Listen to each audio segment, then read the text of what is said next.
une de l'actualité ce mardi 16 décembre à l'inauguration du pont Henri-Konan Bédié qui relie la Riviera et Marcory.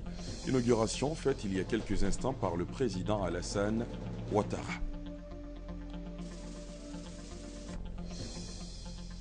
Le gouvernement ivoirien vient de signer 2 contrats avec le géant pétrolier américain ExxonMobil.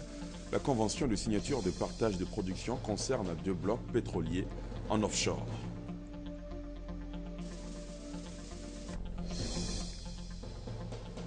Et puis en matière de réconciliation, la Côte d'Ivoire pourrait bien s'inspirer de l'exemple du Rwanda. La Commission nationale de l'unité et de la réconciliation rwandaise a livré il y a quelques jours à une délégation ivoirienne les clés de la réussite des programmes de réconciliation du pays. Voilà pour le sommaire, c'est l'heure de la grande édition. Bonsoir à tous et bienvenue. L'actualité ce mardi, c'est évidemment l'inauguration du pont Henri-Konan Bédié qui relie la Riviera et Marcory, inauguration faite il y a quelques instants par le président Alassane Ouattara ainsi que le président du PDC-RDA Henri-Konan Bédié. Construit en un peu plus de 2 ans, le pont à péage Henri-Konan Bédié devrait fluidifier la circulation de la capitale économique ivoirienne. La cérémonie d'inauguration, ce début de soirée, a rassemblé l'ensemble des officiels ivoiriens ainsi que les représentants de toutes les parties prenantes. Je vous propose d'écouter le président Alassane Ouattara qui a rendu hommage à celui qu'il appelle affectueusement son aîné, le président Henri-Konan Bédié. On écoute le chef de l'État. Pont Henri-Konan Bédié. Nous voulons rendre hommage à un homme qui a démontré au cours de sa longue et riche carrière professionnelle et politique un sens élevé du service public et de l'État et son attachement à la nation ivoirienne. Monsieur le Président Henri-Konan Bédié, cher aîné, vous êtes un homme d'État. Oui, vous êtes un homme de confiance. Vous êtes un homme d'engagement. Vous êtes un homme de parole. Vous êtes un modèle pour toutes les générations, et notamment pour les jeunes. Je suis particulièrement heureux et fier de l'occasion qui m'est donnée aujourd'hui de contribuer à la reconnaissance que vous doit la nation ivoirienne. Cette inauguration me donne ainsi l'occasion de vous remercier à nouveau pour votre contribution au retour de la paix dans notre pays. Oui, nous avons en souvenir les 4 mois et demi passés ensemble à l'hôtel du Golfe et nos chambres étaient côte à côte. Et vous êtes restés à nos côtés pendant toute cette période. Vous auriez pu vous délocaliser, mais vous avez refusé de le faire. Chers grands frères, merci à vous, merci à ma sœur Henriette Bédié. Lors de son allocution, le président Alassane Ouattara a aussi parlé développement et infrastructure. Il a notamment annoncé pour bientôt le 4e et le 5e pont d'Abidjan. On l'écoute. Dès l'année prochaine, nous allons entamer la construction du 4e pont d'Abidjan. Oui, du 4e pont pour relier Yopougon à l'île Boulay. Et l'île Boulay sera érigée en zone économique et touristique. Puis ce sera la construction du 5e pont pour relier la commune de Yopougon à celle d'Atekoubé.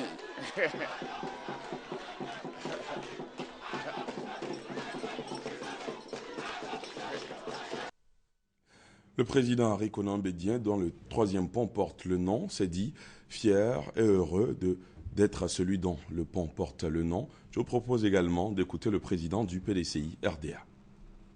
C'est un grand jour, un jour de joie pour moi, mais aussi pour toute la Côte d'Ivoire, de voir se réaliser cette œuvre de grande envergure qui porte mon nom par la volonté du chef de l'État, mon jeune frère, le président Alassane Ouattara.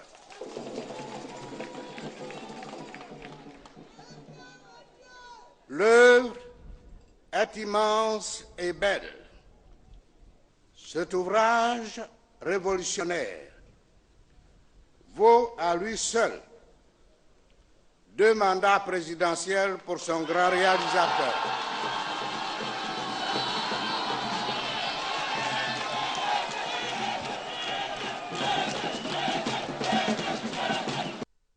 Au nombre des officiels de cette cérémonie d'inauguration du pont Henri Konan Bédié, le maire de la commune de Cocody, qui a dit également toute sa fierté d'accueillir la partie nord de cette infrastructure.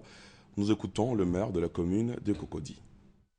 Nous sommes, excellents mesdames et messieurs, contents de ce que ce pont soit inauguré et livré aujourd'hui aux populations de Cocody et de Makori.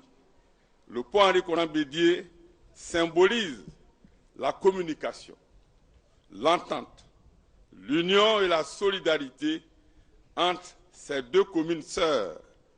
Il symbolise un lien fort entre les Ivoiriens en général et entre leurs excellences Alassane Ouattara et Henri Konan Bédié pour le renforcement de la paix et de la stabilité politique en Côte d'Ivoire. Le côté sud du pont Henri Konan Bédié servira la commune de Makori. Le maire de cette commune s'est également dit satisfait de l'inauguration de ce pont Henri Konan Bédié. Le premier merci est celui du village Anoumabo, qui n'est plus à présenter. Nos parents d'Anoumabo me chargent particulièrement de vous dire Nancy. Nancy Boudou, merci beaucoup en langue hatchan. Le deuxième merci est celui du conseil municipal de Makori. Cet échangeur, tout en renforçant le caractère chic de Makori, nous oblige à nous mettre à niveau.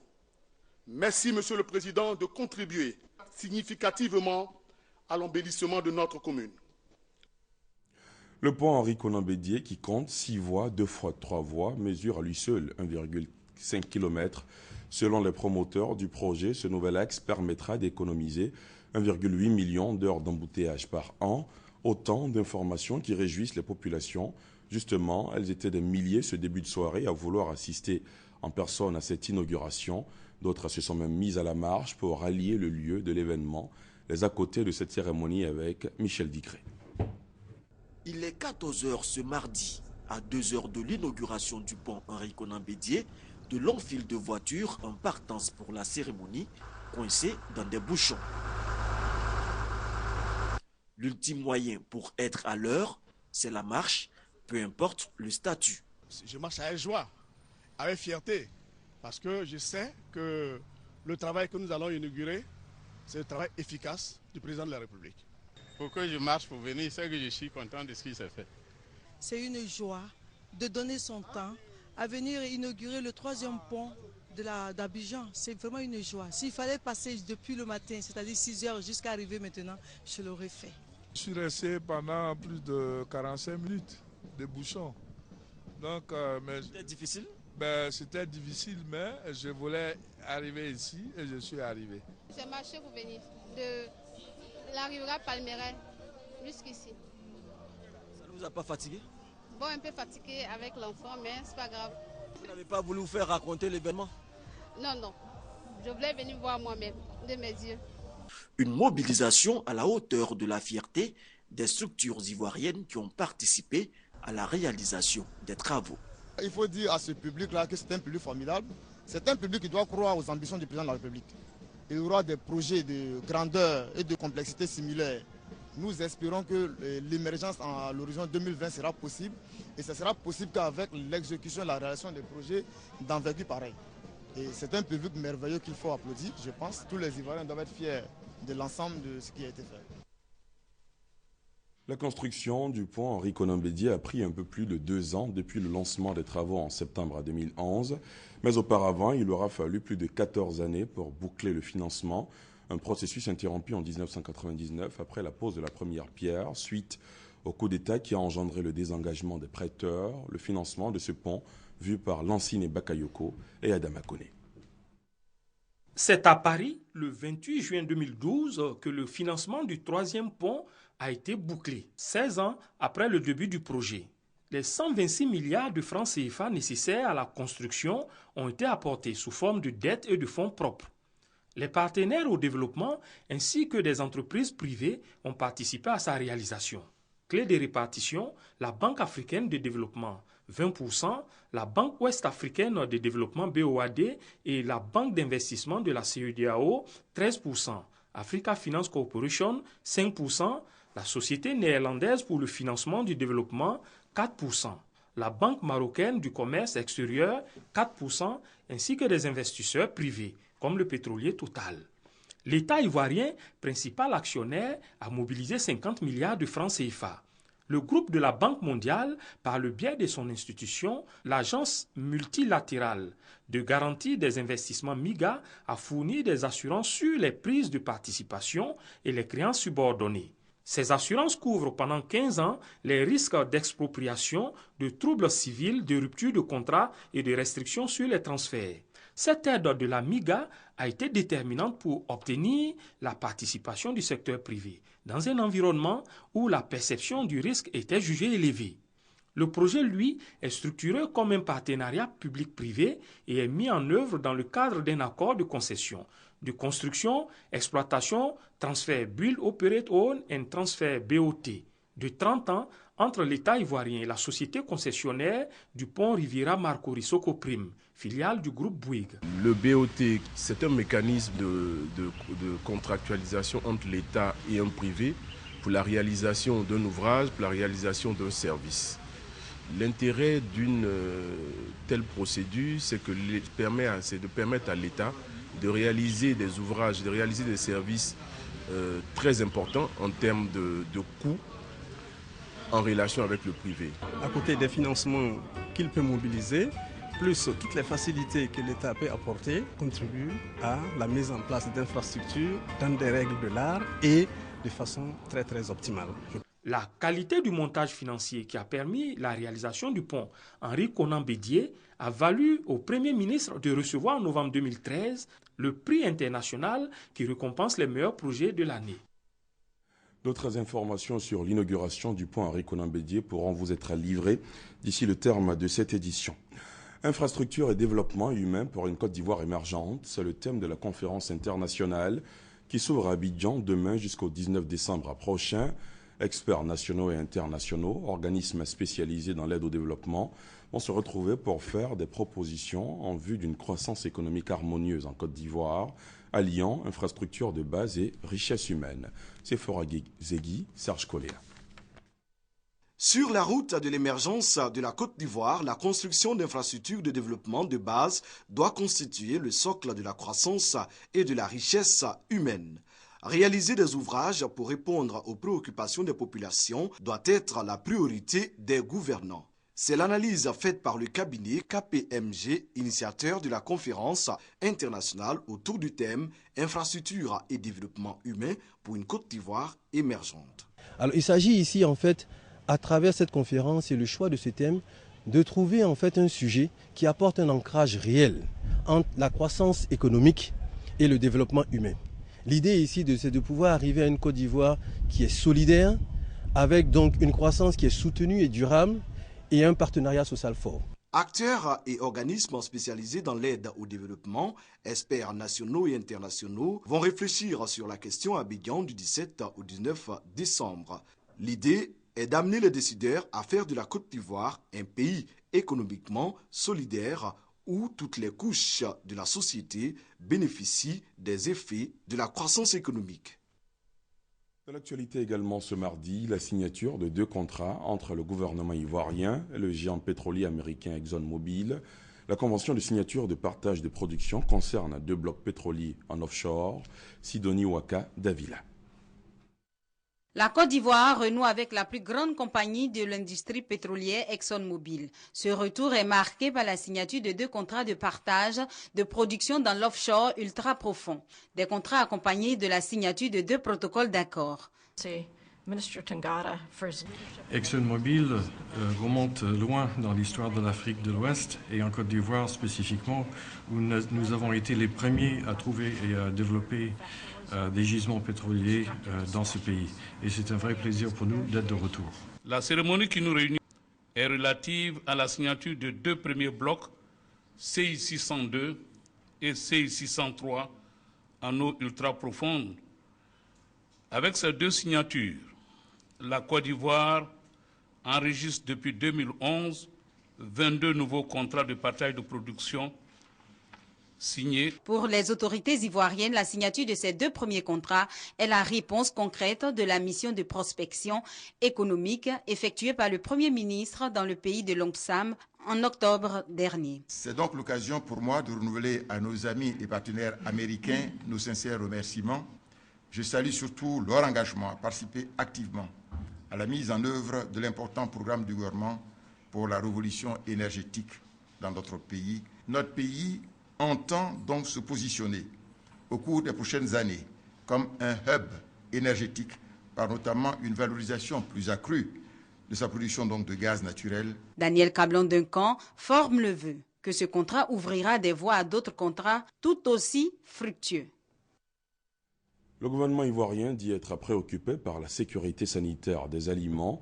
C'est pourquoi un projet dénommé 3C Ivoire a été initié depuis 2011 pour un meilleur suivi de la qualité des aliments mis à la disposition des consommateurs. Aujourd'hui, le projet a son terme. Les précisions de Michel Dicré. Les Ivoiriens sont-ils en danger à travers ce qu'ils consomment? Après 3 années d'enquête sur l'étendue du territoire national, les résultats pourraient couper l'appétit. Concernant les bactéries pathogènes, on en a trouvé quasiment sur tous les aliments de Côte d'Ivoire, à des niveaux plus ou moins élevés. Alors les bactéries pathogènes, ça va provoquer chez les populations essentiellement des diarrhées, des fièvres, donc j'imagine que toute la population connaît ce genre de maladies. Ces maladies en général ne sont pas très graves pour la population, sauf certaines d'entre elles, comme la listériose par exemple, qui peut tuer des enfants, qui peut gêner des femmes enceintes assez gravement. Pour que la sécurité sanitaire des aliments soit une réalité en Côte d'Ivoire, les structures qui ont mené l'étude font des recommandations. Deuxièmement, les professionnels, les producteurs, les entreprises agroalimentaires, les commerçants, les salariés ont chacun la responsabilité des produits qu'ils mettent sur le marché. Cela passe nécessairement par le respect strict de la réglementation et en amont par une formation rigoureuse de chacun de ces acteurs. Les services de contrôle sont les garants de l'application et du respect des normes sanitaires. Pour le ministre de l'Enseignement supérieur et de la Recherche scientifique, il faut pérenniser les résultats du projet 3C Ivoire. C'est donc un projet qui a un impact direct sur nos populations. C'est pourquoi je voudrais à présent plaider pour la mise en place d'un comité national de coordination qui aura pour rôle de traiter cette question de manière pérenne et dans un cadre harmonisé. Financé par l'Union européenne, le projet 3C Ivoire a été mis en œuvre par une équipe de chercheurs ivoiriens de l'Institut national polytechnique Félix Houphouët-Boigny et des experts français. Il vise à permettre un meilleur suivi de la qualité des aliments mis à la disposition des consommateurs ivoiriens. La direction du Centre ivoirien antipollution SIAPOL vient d'organiser un atelier national en vue d'élaborer la carte de sensibilité du littoral, une carte qui permettra de protéger à temps les ressources côtières et de planifier les actions efficaces de lutte contre la pollution maritime. Godefroy Okambawa connaît par Gassoro. À l'instar des pays de l'Afrique de l'Ouest et du Centre, la Côte d'Ivoire dispose d'une importante diversité biologique et naturelle sur son littoral. Pour une bonne préservation de ses ressources, un outil contre la pollution maritime et côtière s'impose. C'est tout le sens de cet atelier initié par le Centre ivoirien antipollution SIAPOL. Il vise à élaborer la carte de sensibilité des infrastructures et sites exposés à la pollution. On a 550 km de côte. S'il y a une pollution, on ne peut pas protéger toute la longueur de cette côte-là. Donc on choisit les sites qui sont très vulnérables lorsqu'il y a une pollution. C'est cet outil qui va nous guider dans le choix des techniques. Donc il faut cibler les zones à protéger et quels sont les moyens qu'on a pour les protéger. La carte de sensibilité des côtes, un outil qui contribuera sûrement à la protection des ressources du littoral. Notons que l'élaboration de cette carte s'inscrit dans le cadre du projet Initiative mondiale pour l'Afrique de l'Ouest et du Centre.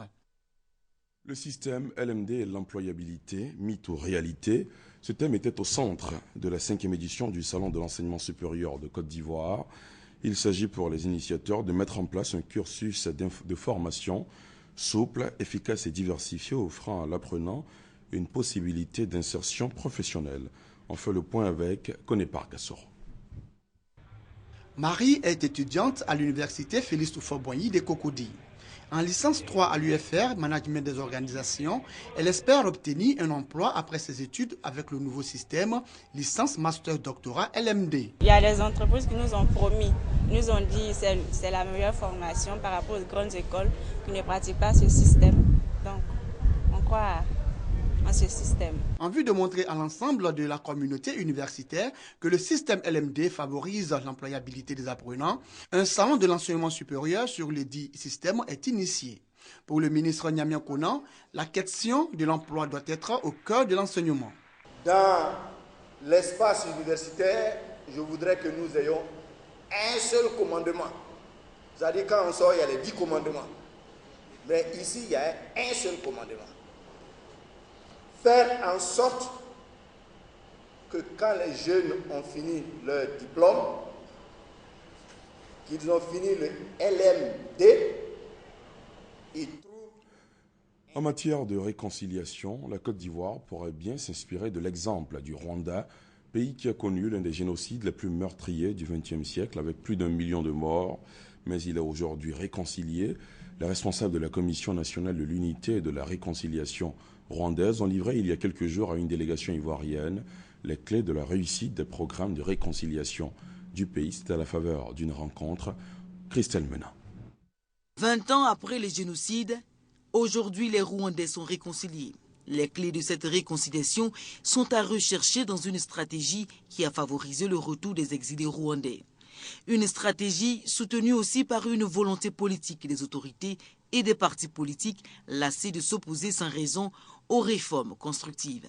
La délégation ivoirienne ressort des échanges avec la Commission nationale de l'unité et de la réconciliation rwandaise plus qu'instruite. Il faut savoir tourner la page et tout cela a été possible parce qu'il y a eu la vérité. On ne peut pas bâtir, on ne peut pas obtenir la réconciliation si on ne dit pas la vérité. On ne peut pas obtenir la réconciliation sur le mensonge. Le modèle rwandais en matière de réconciliation est basé sur la justice, appelée le Djachacha, sorte de tribunal traditionnel. Le processus pour établir la justice a duré 5 ans, une période jugée nécessaire car il fallait rompre avec l'impunité et préparer la réconciliation. Le Rwanda a décidé vraiment de tourner le dos à la violence et de prendre le chemin de la reconstruction, de l'unité. Et le Rwanda, par ce que j'ai appris, a essayé d'asseoir des structures qui les aident à combattre l'inégalité, à combattre l'injustice, à faire en sorte qu'aujourd'hui, les Tutsis, les Hutus, les Twa vivent ensemble. L'éducation civique obligatoire pour tous, la moralisation de la vie publique basée sur l'intégrité, la fierté d'être rwandais ont aidé le pays à atteindre le bout du rouleau. Retour sur les temps forts de la cérémonie d'inauguration du pont Henri Konan Bédié. L'ouverture à la circulation de ce pont est l'aboutissement d'un projet lancé il y a bien longtemps. Je vous propose de suivre maintenant la réaction des populations qui ont assisté à cette cérémonie d'inauguration. Je suis venu de Philadelphie avant-hier. Je suis venu dans une mission en Côte d'Ivoire, mais bon, je voulais tout faire pour que ça coïncide avec l'inauguration du 3e pont. Mais ça me donne des frissons, quoi, parce qu'aux États-Unis, on suivait ça avec beaucoup d'impatience, minute par minute. Et pour savoir qu'au fait, on a un 3e pont, je pense que la diaspora ne peut être fière. Le président n'a plus besoin de nous appeler.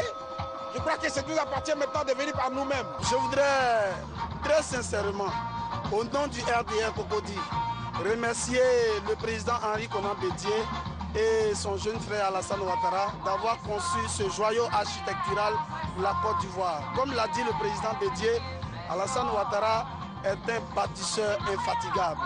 Et je voudrais lui dire, monsieur le président de la République, tu as réussi ta mission, nous allons te donner un second mandat. Sur les réseaux sociaux, nous sommes une association qui soutient le président de la République dans ses actions. Nous critiquons quand c'est pas bon, nous le félicitons quand c'est bon. Ce soir, on est venu pour le féliciter à l'occasion de l'inauguration du pont Henri Konan Bédié, le pont qui ouvre la voie à l'émergence. Nous sommes fiers d'avoir participé à la construction du pont. Et vraiment, monsieur le président Alassane, nous avons fait de la Côte d'Ivoire un pays émergent, un pays où nous, les jeunes qui étaient dans le chômage, aujourd'hui on travaille à cause de lui. Aujourd'hui, tout jeune de Côte d'Ivoire peut travailler partout où il veut, parce qu'il y a du peuple pour tout le monde. C'est une fierté, une grande joie pour le peuple ivoirien. Voilà un chantier qui avait été initié par le président Henri Konan Bédié. Et suite aux multiples crises, nous avons pensé que ce pont-là n'allait pas être réalisé. Heureusement, voilà le président Alassane Ouattara, président de la République de Côte d'Ivoire, qui vient et qui réalise l'œuvre que son aîné a initiée. Et en plus, il lui donne son nom. C'est vraiment un sentiment de fierté, de joie. J'avoue que le pont est fabuleux. Vraiment, je n'ai rien à dire, les mots me manquent. Il faut reconnaître que le président Alassane Ouattara, Ado du pont, a vraiment fait un très bon travail, très bon travail pour tous les citoyens du pays, surtout pour la jeunesse ivoirienne. Je suis venu ici à l'inauguration du pont Henri Konan Bédié pour témoigner en fait mon affection pour le président Alassane Ouattara. Et je suis animé aussi d'un double sentiment. Un sentiment de joie et aussi un sentiment de regret. Un sentiment de joie parce que tout simplement le pont Henri Konan Bédié marque tout simplement les bases du développement d'un monde nouveau et la rupture totale avec le passé. Un sentiment de regret parce que je me pose la question, pourquoi est-ce qu'on ne lui a pas accordé cette chance-là plus tôt? Donc la seule satisfaction qu'un Ivoirien lambda peut lui accorder, c'est tout simplement de lui accorder encore un crédit pour un deuxième mandat aux élections présidentielles. J'aimerais, au nom des étudiants de l'UKO, remercier le président de la République qui est en train d'œuvrer pour le pays. Et avec son avènement au pouvoir, nous voyons des travaux. Aujourd'hui, nous avons une université qui a la dimension des universités aux États-Unis. Et nous avons aujourd'hui le troisième pont, l'échangeur, qui est d'ailleurs l'un des plus grands échangeurs de l'Afrique. Donc avec tous ces travaux, nous, jeunesse d'aujourd'hui, étudiants d'aujourd'hui, nous croyons que nous allons avoir vraiment l'emploi. Parce qu'avec ce président, il faut vraiment espérer. Il faut espérer en un lendemain meilleur. En tant que jeune, c'est une fierté, c'est une satisfaction absolue que nous ressentons. Et vraiment que toute la jeunesse ivoirienne se mobilise pour consacrer un autre mandat au président de la République pour qu'il étende ses actions en faveur de la jeunesse ivoirienne. C'est un jour qui restera marqué dans l'histoire de la Côte d'Ivoire parce que c'est l'inauguration du pont Henri Konan Bédié. Et c'est un acte qui nous fait croire qu'aujourd'hui, nos deux hommes d'État, le président Henri Konan Bédié et le président Alassane Ouattara, ont montré à tous les Ivoiriens que c'est l'union qui fait la force. Pour terminer, nous revenons sur ces images de l'inauguration du pont Henri Konan Bédié qui relie la Riviera et Marcory. Inauguration faite il y a quelques instants par le président Alassane Ouattara en compagnie du président du PDCIRD Henri Konan Bédié, dont l'ouvrage apporte le nom. Construit en un peu plus de 2 ans, le pont à péage Henri Konan Bédié devrait fluidifier la circulation de la capitale économique ivoirienne. La cérémonie d'inauguration cet après-midi a rassemblé l'ensemble des officiels ivoiriens ainsi que les représentants de toutes les parties prenantes. L'ouverture à la circulation de ce pont Henri Konan Bédié est l'aboutissement d'un projet lancé en 1997. L'infrastructure, en plus des échangeurs connexes, désengorgera les ponts Charles de Gaulle et Félix Houphouët-Boigny. C'est une véritable fierté à en croire les participants que vous avez entendus dans ce journal. C'est la fin de cette édition. Merci de l'avoir suivi. Excellente soirée sur la chaîne qui rassemble.